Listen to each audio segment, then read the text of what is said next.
trong số pa tha tá bạch bòn vật chọn ấy đại pa của pung tập vẹn năng đầm bay oi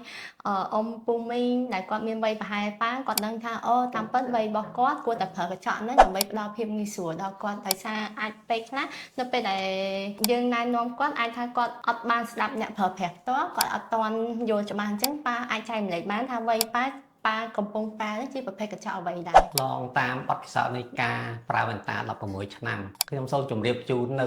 គុណសម្បត្តិនិងគុណវិបត្តិដំបងអើយខ្ញុំពាក់វ៉ែនតាដែលប្រើកញ្ចក់ពីជ្រុលមានន័យថាផ្នែកខាងក្រៅគឺខ្ញុំសម្រាប់អានអក្សរចា៎ផ្នែកខាងលើគឺខ្ញុំសម្រាប់សម្លឹងមើលទៅឆ្ងាយវ៉ែនតានោះដំបងគឺហាក់ដូចជាផ្ដល់ប្រយោជន៍ដល់ខ្ញុំខ្លះដែរប៉ុន្តែក្រោយមកខ្ញុំហាក់ដូចជាមានអារម្មណ៍មួយគិតថា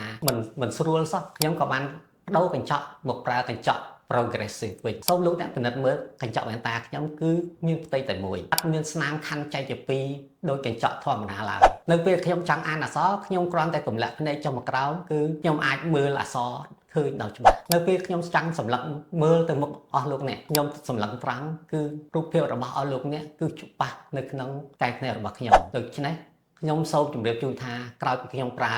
កញ្ចក់ progressive សម្រាប់មនុស្សមជ្ឈិមអ្វីដូចខ្ញុំគឺខ្ញុំទទួលនៅភាពពេញចិត្តជាពន់ពេក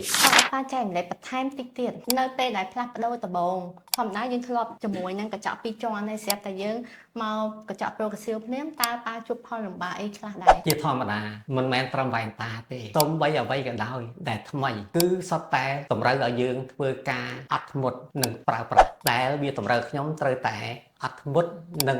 បង្កើននូវភាពស៊ាំតែបានតែពី3ថ្ងៃ